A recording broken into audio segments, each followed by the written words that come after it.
Hello friends, कैसे हैं आप लोग। उम्मीद है अच्छे होंगे। स्वागत है आपका आज का लेक्चर में।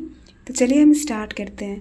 आज हम पढ़ेंगे इंडियन काउंसिल एक्ट 1909। ओके, इस एक्ट को मोर्ले मिंटो रिफॉर्म भी बोला जाता था, क्योंकि उस टाइम का जो वॉइसरॉय थे वो लॉर्ड मिंटो टू थे। ओके, और जो सेक्रेटरी थे, सेक्रेटरी ऑफ स्टेट थे, वो लॉर्ड मोर्ले थे, और जो वॉइसरॉय थे वो लॉर्ड मिंटो थे।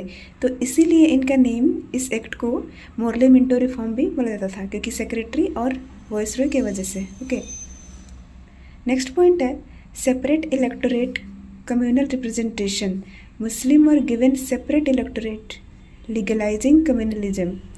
देखिए, इस एक्ट के तहत क्या हुआ था, जो मुस्लिम कैंडिडेट को सेलेक्ट कर रहे थे वो सिर्फ मुस्लिम कैंडिडेट ही वोट कर रहे थे।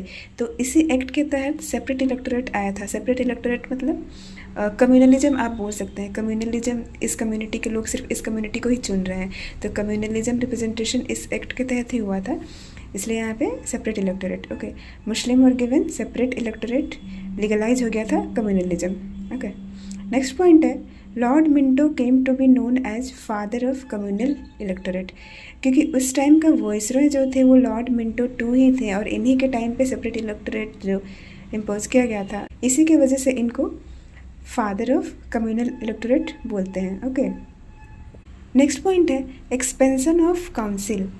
The size of the legislative council at the central and provincial level was increased.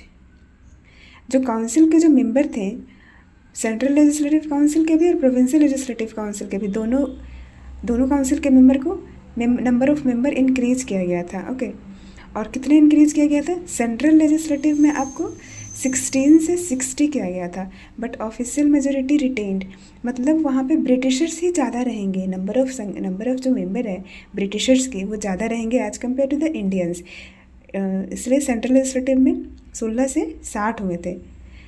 But provincial legislative में वहाँ पे नॉन ऑफिशियल मेजोरिटी अलाउड था। Allowed non official majority membership varied in provinces, मतलब कि ज़रूरी नहीं है कि एक प्रोविंस में इतने नंबर ऑफ मेंबर है तो दूसरे प्रोविंस में भी इतने नंबर ऑफ मेंबर ही होने चाहिए, वो अलग अलग वैरी कर सकता है।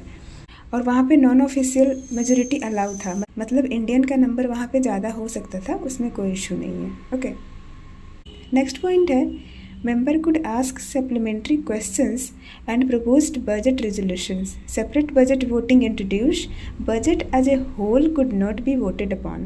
Okay, आपको याद होगा तो लास्ट लेक्चर में हमने पढ़ा था, तो उसमें क्या हुआ था कि सप्लीमेंट्री क्वेश्चंस पूछने का भी राइट नहीं दिया गया था। आप एक बार क्वेश्चंस पूछो, आप डिस्कस करो बजट, एक बार पूछो, दैट्स इट, दोबारा आपको नहीं पूछना है। बट इस एक्ट के तहत सप्लीमेंट्री क्वेश्चंस पूछने का राइट मिल गया था, और पिछले एक्ट में क्या हुआ था, वहाँ वोटिंग राइट भी नहीं दिया गया था, बट इस एक्ट के थ्रू वोटिंग राइट दिया। But voting right complete whole budget में नहीं दिए गए थे, वो आप कुछ पार्ट ऑफ बजट में दिए गए थे।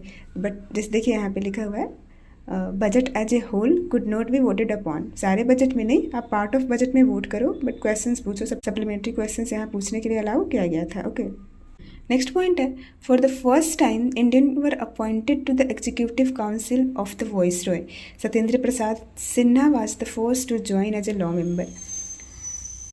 जो वॉइसरॉय के एग्जीक्यूटिव काउंसिल थे उसमें इंडियंस को पहली बार अपॉइंट किया गया था, और वो फर्स्ट मेंबर कौन थे, Satyendra Prasad Sinha as a law member appoint किए थे पहली बार। तो इस एक्ट के तहत ही वॉइसरॉय के एग्जीक्यूटिव काउंसिल में कोई पहला इंडियन गया था। ओके, तो आज के लिए हम यहीं तक रखते हैं। Thank you very much.